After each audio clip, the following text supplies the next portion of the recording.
What's going on, everybody? It's Sacred Eagle, and today I'm going to be taking a little bit of time to talk about some mid-season thoughts, little things that I wanted to talk about regarding the Eagles headed into Week 9 now that Sunday is done. Eagles won the bye week, obviously. This will be available on all the podcasts, anywhere you can listen to a podcast. This is going to be a long video, and that's why I'm giving you guys some more areas to listen to this if you don't want to sit at a monitor or watch your cell phone for 30 plus minutes, in case if this goes for as long as I think it's going to go on for, because we got a lot to discuss.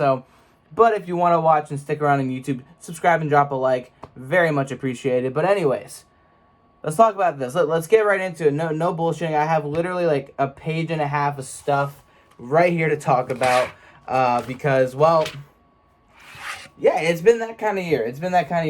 Regardless, I mean, I don't normally go this all out for, breaking down the Eagles and what's going on. But with how bad it's been, I think this is kind of justified. And I know a lot of people will go for a lot longer. I don't like making things as long as they don't need to be. So I'm just going to try and get through this. I'm not the greatest YouTuber or anything like that. I'm just here to talk sports, and that's all I do with the limited people that I do, and I love y'all for it. But let's get into it. All right, so first and foremost, Eagles are in first place at 3-4-1.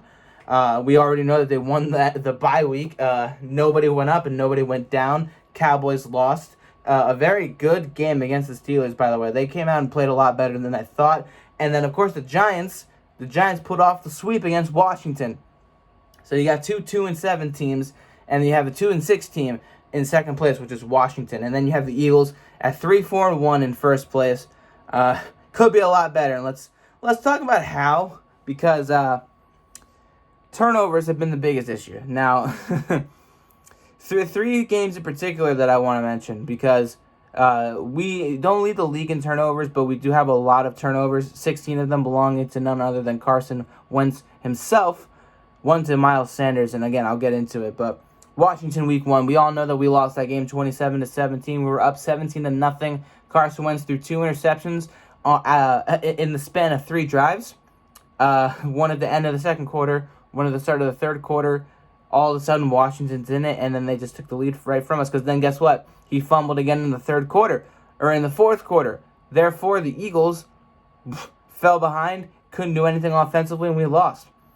Rams week 2. Now this is where Miles Sanders and his fumble comes in. Miles Sanders fumbled on his very first play of the year, which led to a Rams touchdown, and we fell apart for that first half. The second half, we started to make a comeback, and then Carson Wentz trying to get way too fancy, forcing a pass into, of all people, J.J. Arcega-Whiteside, trying to thread the needle, throwing in a double coverage, and we go from down 5 to losing by over 21 points. So, yeah, it wasn't a pretty game, that game. Or 22 points, I should say. And then you have the Steelers and the Ravens, 2 games where we were in it against 2 really good teams, 2 really good defenses. Turnovers and coaching decisions really put those games out of the way. And again, there's more to it than just Carson Wentz and his issues. Trust me, I'm not going to just sit back and talk. Like, if you want the realest shit, I'm going to give it to you, okay? I haven't been favorable towards Carson Wentz because he has not been good enough this year. Now, that's the fact of the matter. But there's more that goes to it than just Carson Wentz not being good enough. And we all know that. But let's go down the line. I have a couple of people that I've highlighted that I want to talk about stat-wise. Carson Wentz is going to be top of the list. Obviously, we have to. Carson Wentz and his struggles. Like, he's got 178 completions, and he's thrown 305 passes. He's averaging, oh my God, man, like, he's averaging a 58.4 completion percentage. We're watching Drew Brees, or at least I was before I turned the game off because it's garbage. Drew Brees is over here with like a 76 completion percentage. Best in the league. Carson Wentz, 58.4. Worst in the league. He has 1,883 yards. Not bad. Not bad for half of the year gone. Almost 2,000, which means he will most likely if not most likely, will eclipse 4,000, depending on how his play goes moving forward. 12 touchdowns and 12 interceptions. His passer ratings is 73.2. Not the greatest. I think it's the worst he's had since his rookie season. His QBR is the worst he's had since his rookie season at a 49.1. If you don't know what the quarterback rating is, it's literally a scale from 0 to 100 based off of how the quarterback plays. He's playing below 50, below mediocre. That's where he's at right now. And of course, you have 7 fumbles, 4 of them lost, 5 rushing touchdowns, which is great. In total, 17 total touchdowns and 16 total turnovers. Leads the league right there, mind you. The Eagles are second in turnovers behind the Dallas Cowboys, who at the time I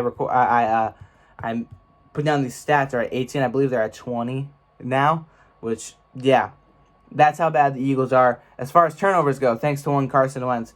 And then Miles Sanders, he's going to be coming back most likely for the Giants game. He's going to be practicing alongside Alshon Jeffrey, a bunch of guys that are, again, the Eagles are getting healthy at the right time, but looking back at what's happened, Miles Sanders, he's played really, really well when he's been in. 71 rushes, let's actually speak English, 71 rushes for 434 yards and 3 touchdowns. And 2 of those rushes were for 74 yards. Travis Fulgham, the Eagles MVP of the year so far. 29 receptions for 435 yards and 4 touchdowns. He leads the league in receiving yards since he came in week 4, which is that's a really good stat to have right there. He's putting up numbers that we haven't seen from an Eagles wide receiver in a long time, which is great, and he needs to keep it up. He needs to keep it up because where else are we going to get this productivity? Let's be real here. And those are just 3 offensive guys that I want to talk about, because outside of the offense, like, if I really had to narrow it down to anybody else making a lot of issues, like the offensive line, we already know is injured and everything like that. But I guess because I don't think I wrote him down whatsoever, because I know what I'm going to say about him. And I think everybody knows how they feel about him. That's Doug Peterson, like 100%. Doug Peterson has been just as big of an issue as anybody else has been in this whole entire season with the play calling, with decision making, and just overall just management of the game at hand. He goes around and talks about how he just wants to go off of what he feels is good, basically, meaning that he has no true plan going into a game. He said it. He's openly said that he just goes with the flow. He goes what he feels that he's got to do, which means if he wants to pass for 50 times a game, he's going to pass for 50 times a game. If he's going to run for 5 times a game, he's going to run 5 times a game. That's what he said, basically. And he's not backing down from play calling. He's not backing down from that spot. He's saying that he enjoys it so much that why would he stop, despite how poorly he does his job as a play caller. Now, I'm not knocking him as a head coach, because not many head coaches can keep a team that struggled this much together. Mike McCarthy was struggling with that a couple of weeks ago. Of course, they looked better against the Eagles. They looked a lot better against the Steelers, who are one of the better teams. Actually, not the better team. They're the only undefeated team. They're the best team in the NFL right now, record-wise. And Mike McCarthy's starting to bring that team together. The defenses looked better. That new quarterback they had in looked great. But Doug Peterson hasn't had a locker room dispute. He hasn't had anybody, throwing fists at each other. They haven't had anybody anonymously talking to reporters and stuff like that, compared to what the Cowboys are going through. And now, of course, they're looking better, but they're not winning games. The Eagles, they've managed to pull off 2 straight divisional wins, which is great, which is wonderful. But you still cannot put aside the fact that Doug Peterson has been in the center. He's been the epicenter of the Eagles and their issues, 100%. And Carson Wentz is kind of taking us away from that, but it's hard. It's hard not to look at just Carson Wentz, because trust me, I want to love Carson Wentz. You know what I mean? I want to believe that he's the franchise quarterback, because we paid him like that, and I'm starting to think we might have paid a little too early with Carson Wentz. I'm starting to think that maybe we overvalued him way too soon, and we should have given him the full 5 years and then gone with the deal.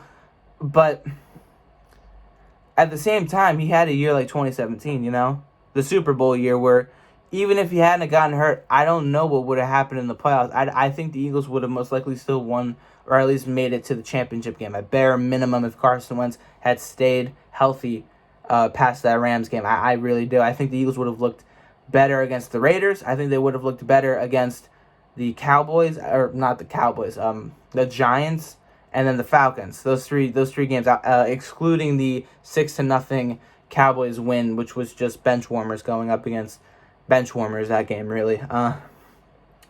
But I want to believe that he's still that player.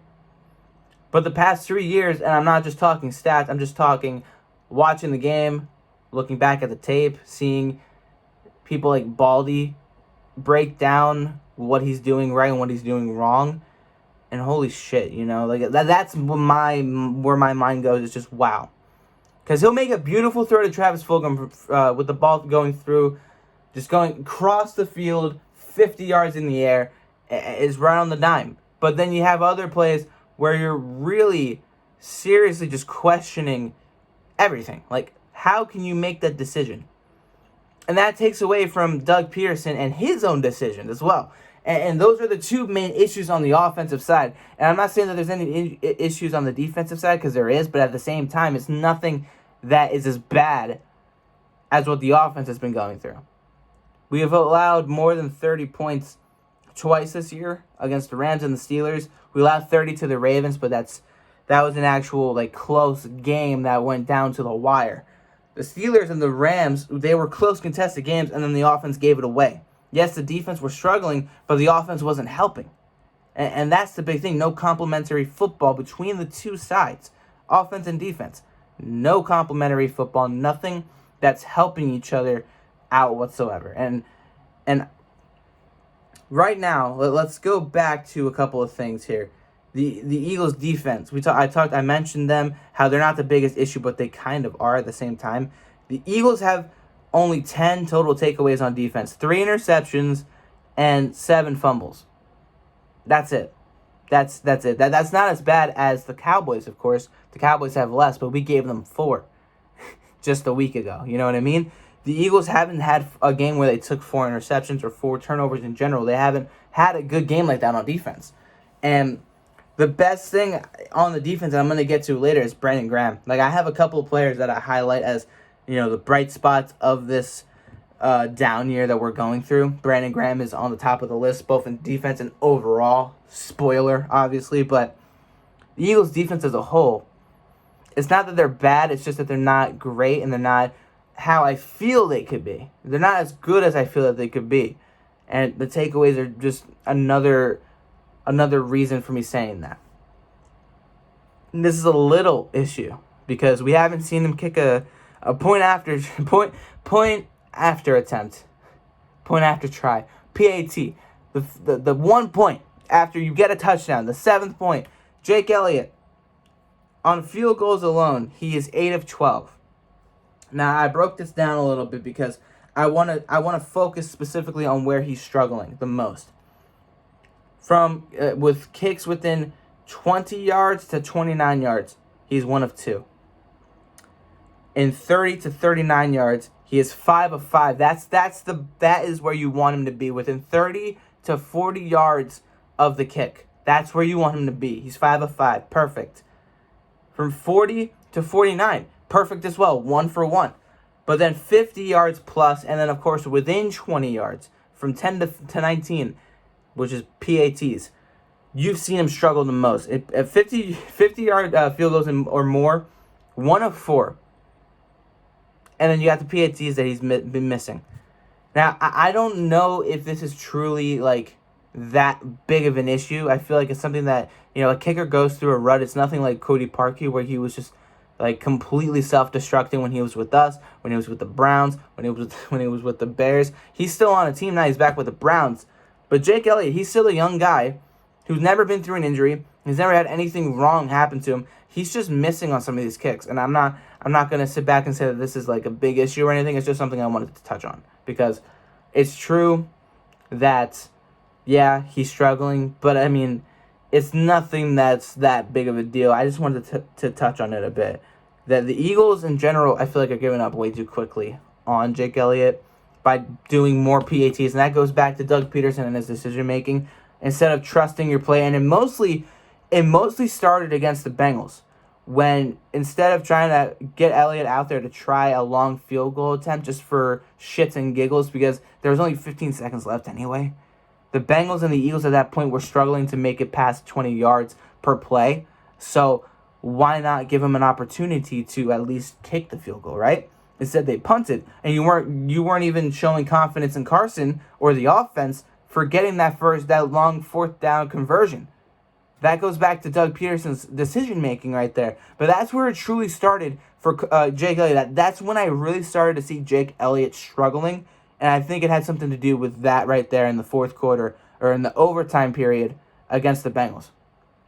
Now I think he missed a couple. I think he might have missed a field goal against the Bengals in that game too. But yeah, I think he definitely did. But still, I think the Eagles are giving up too quickly when they started to have the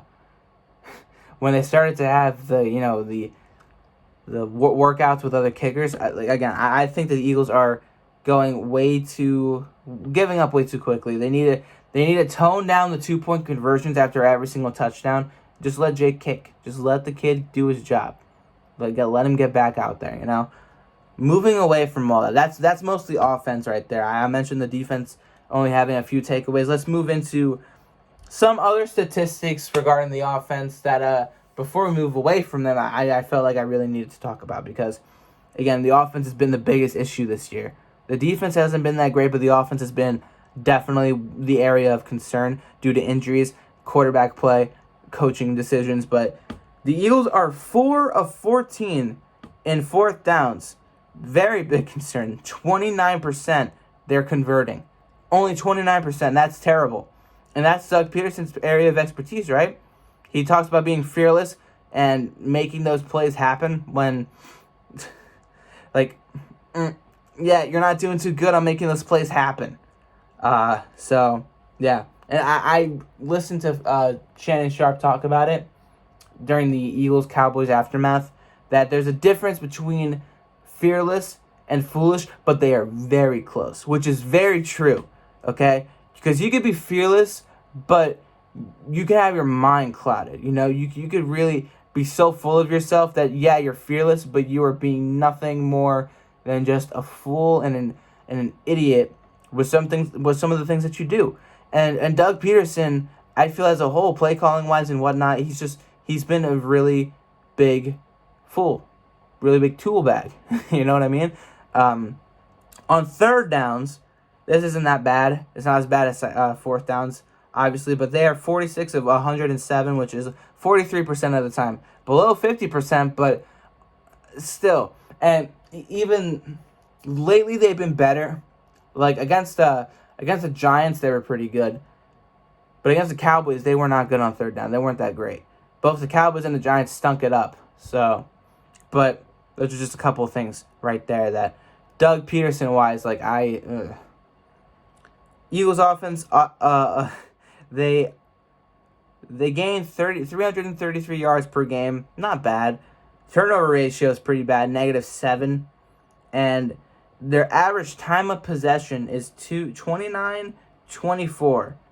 They average 29, nearly 30 minutes of time of possession, which is pretty good. But despite that being said, oh my God, despite all that being said, they are 3-4-1 and they struggle offensively. It doesn't matter. It doesn't matter how many plays you call. It doesn't matter how much time of possession you have. That's a thing that they need to fix right then and there. Time of possession, you got to be scoring more points. You got to be doing more damage offensively. Moving to the defense. Actually, before I do, there's one more thing that I need to point out offensively. The Eagles have allowed 32 sacks. 32 sacks. Now, I would say about 10 of them are due to Carson Wentz, maybe a little bit more, holding onto the football, scrambling, trying to make a play, especially against Dallas and especially against Washington. Just terrible decision-making by him. But that's pretty bad, considering Kyler Murray going into week 9 today was only sacked 9 times. makes you really question how good a scrambling quarterback can really be. Or actually, a true scrambling quarterback. Carson Wentz is more of a pocket guy. Even though he can use his legs, I think he's more of a pocket quarterback, if anything else. But anyway, let's fully move on to the defense. A little bit of defense left. Because, again, I try to deal 30 minutes with this. So if you're still here, thank you for tuning in. Hit the subscribe button and like as well. Only time I'll be asking for that outside of the beginning and the end. Anyways, Brandon Graham leads the Eagles with 7 sacks. At the moment, that is third best in the NFL. 28 sacks overall by the Eagles defense. Not bad. Not bad. Almost as much as Carson Wentz getting sacked. Ridiculous, though. It's absolutely ridiculous. But anywho, outside of Brandon Graham and the Eagles defense, I got nothing to say about the Eagles defense. I really don't. I have nothing bad to say outside of injuries and a couple of things like, I don't know, Nate Gary. Why is he still here? Why do we still have... Yeah, he leads the team in tackles. Great. But he can't do anything else to save his life. He really can't. He can't do anything good whatsoever. I don't get why he's here. Darius Slay has been great. Outside of that, there's nothing else that I can really pinpoint on this Eagles defense. They gotta probably be a little bit better in the run game, stopping the run early. I don't know. Eagles defense is not that big of an issue, so I don't really have much to say. Outside of, I think, the main thing, which is Jim Schwartz. Jim Schwartz, I'd say, is the main issue with Philadelphia right now, with the Eagles. I think that he's definitely, I don't know. I'm starting to want him gone. I know a lot of people want him gone, especially when certain plays, I don't know, Daniel Jones running for 80 yards happening, or I don't know, Nate Gary being left on Claypool with no safety help. I mean, it's little things like that, which is just are you joking? And you let that happen. And then the players come back and say, yeah, ideally we wouldn't want Gary on a wide receiver of his potential. And it's of course you wouldn't. Why would you? Are you serious? And no one questions it anymore. Nobody ever questions that. And whatever, man. Whatever. The biggest issue for me outside of the linebackers, obviously, is Jim Schwartz himself. But anywho, I got a list of players here since we're nearing the end of this little 30-minute episode here. Best Eagles through 8 weeks. The best players through 8 weeks. The guys that I, along with most likely a lot of you guys, can agree have played the absolute best in an Eagles uniform this year. They've been putting forth as much effort as they can through all injuries and anything like that. They've been playing out of their mind really good, especially with how old some of these players are, yeah.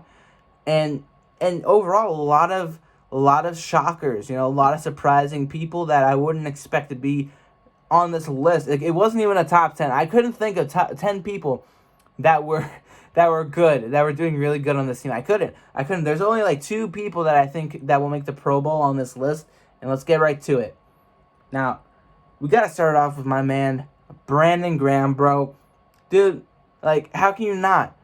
7 sacks, leading the Eagles and in the top 5 in all around the NFL. I mean, that's great. That's a great stat right there that you can't take that away from him. You can't take away how well he's been playing.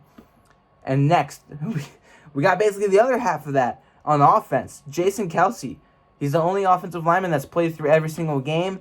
He's had a couple of hiccups here and there with a couple of boneheaded penalties, but that happens. Not everybody is a perfect player, as much as we think that they are. I think those are the 2 Pro Bowlers as of right now. The only 2. I think Kelce just might be an All-Pro, but we'll see. We'll see. But both of them are definitely Pro Bowl caliber right then and there. And Jason Kelce's been playing great. He's one of the best centers in the game still, despite him being 31 and despite Brandon Graham being 31 or 32. They're both, for how old they are, playing probably some of the best football of their career, especially Brandon Graham. This is most likely Brandon Graham's best season ever here in Philadelphia, 100%. Those two have been my favorite players of the year so far. Outside of the third right here, Travis Fulgham, the biggest surprise. The biggest surprise is Travis Fulgham. I mean, number one wide receiver right here, no matter what you tell me.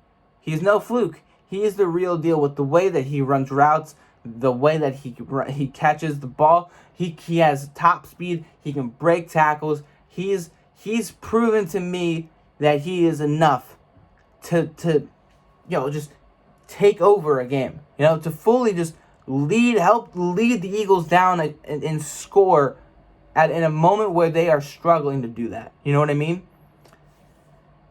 Travis Fulgham, number 13, making number 13 a great number again. Props to him for showing up this year and showing out so far. I can't wait to see more from him this year and moving forward. I bet you 100% he's going to be one of our top guys, if not the top guy, moving forward. Yeah, Rodney McLeod, leading the secondary. He's kind of had to take over. They talked about Jalen Mills taking over Malcolm Jenkins' spot. He's no leader. I think right now with Malcolm Jenkins out in New Orleans, Rodney McLeod is the leader of that secondary. I feel 100% confident in him. He's been playing a really good year. He has an interception to his name. He's been all over the field making tackles. Haven't seen him getting burnt. I haven't seen any Eagles secondary player get burnt. I think the only person that's gotten burned has been Nate Gary. But outside of that, I think the secondary has been a very big improvement. The defense isn't great, but it's not terrible. I think it's better than last year for sure, and the secondary is definitely better than previous years. Next, Darius Slay. Of course, the top guy, number one corner on our roster. And I mean, he's one of the best in the game, and when healthy, he's been lights out for the most part. He hasn't had any interceptions or anything along those lines, but he's been keeping some wide receivers in check. And honestly, without him, we would probably be a lot worse than where we are right now. So that's all I got to say. And another junior, you got Greg Ward Jr. Greg Ward Jr. being the leader among the wide receivers with Deshaun Jackson and Alshon Jeffrey MIA due to injury. He's been stepping up and making a lot of big plays. He's been doing great. And, I mean, it talked about him being a leader. And, he's been struggling the last couple of games, but he's been doing really good ever since his number got called last year. And I can't dispute that. I can't take that away. I don't know what's going to happen with him once Alshon comes back, but it's looking like Alshon might be ready to come back against the Giants. Fulgham, I think, is a lock no matter what. And I know Jalen Reagor can most likely play everywhere from the slot to the outside to, running back. I don't fucking know. They can throw Reagor everywhere with the speed he's got. So we'll see what happens. But Greg Ward, I think we got to keep him around because of the continuity between him and Wentz and just overall the leadership and what he's been able to provide us. It's just been great. And he deserves it. He deserves some recognition more than anyone else will admit. And then finally, I mean, it's kind of hard for me not to put him in this because I love him so much. He's probably, outside of Brandon Graham, my favorite defensive player. Fletcher fucking Cox, bro. This dude, doesn't matter if his sacks aren't up there or anything like that. He's just pure disruption. Literally wreaks havoc on an offensive line. 100%. And no matter what you can tell me, I don't know if he's going to make the Pro Bowl this year. I don't think so because of the stats, how low they are, as far as sacks and whatnot. But he's definitely got to be up there. Of course, at his position, one of the best. And you got to put him there. You got to put him up there. But now we got the worst. We got 5 guys that are the worst among all the Eagles players this year. 2 of them hurt me to say it. That's why they're going to be last. Nickel Roby-Coleman. Biggest bust out of the free agent signings right there. Besides Javon Hargrave, who is an honorable mention just because he's been injured and hasn't produced much. But Nickel Roby-Coleman, whatever the hell his name is, dude has been trash. And I know he hasn't been truly at his, main position due to injuries to Avonte Maddox and whatnot, but has not looked that great. He really hasn't, and that's all I gotta say. Hopefully he can step it up. He's, whatever. Alshon Jeffrey. I had to put him on this list. I had to, just because he can't get on the friggin' field and he's stealing millions of dollars just rehabbing. I think that speaks enough for itself. Nathan Gary. He's a good tackler at times, but he's unprepared for everything else. He can't read an offense. He can't cover. He can't catch up to anybody because he's not fast enough. He can't do jack shit. So, yeah. Nate Gary. Now, this one kind of hurts, but Jason Peters, because he's injury prone. He played pretty good against Dallas, but, I mean, let's face it, dude's 38 years old, and I swear to God, every single week I see him hobbling around because of his knees. And I feel so bad because, man, he doesn't deserve that. He doesn't deserve that, and he doesn't deserve to be as hated as he is. But it's just because he keeps on playing and playing and playing. You gotta call it quits eventually and save yourself. Save your legs, bro. Save your legs for for the rest of your life. But last but not least, and I'm going to end it out on a quick note because I've talked about him enough. Carson Wentz. Carson Wentz, because he's a turnover machine. He's very inconsistent and hasn't been doing nearly enough for the Eagles this year. And that's the fact of the matter right there. 100%. And I hope he turns things around. But until then, he is the biggest bust of 2020. He's been the worst quarterback in the NFL, all around the league, from turnovers to QBR to completion percentage. The only thing he isn't the worst in is yards. And, of course, he leads the Eagles in the NFC East somehow. Despite all of that, despite all the issues.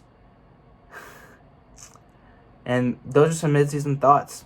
Offense has a lot to fix. Doug Peterson is the biggest person to blame because of that, outside of Carson Wentz. The defense needs to continue to improve upon themselves. They haven't played terribly, but they could be doing a lot better, especially with takeaways. Offensively, we just got to get healthier. Carson Wentz has got to do better with the football. He's got to turn the ball over less. He's got to make better plays and make better decisions. But will he? We'll have to wait and see. Thank you for all those who stood through the entire video. Let me know how you feel about the Eagles through 8 weeks in the comments down below. And if you haven't, hit the subscribe button. Hit the like. And I'll see you all in the next one. Peace out. Fly, Eagles, fly. And have a good day, y'all. Peace out.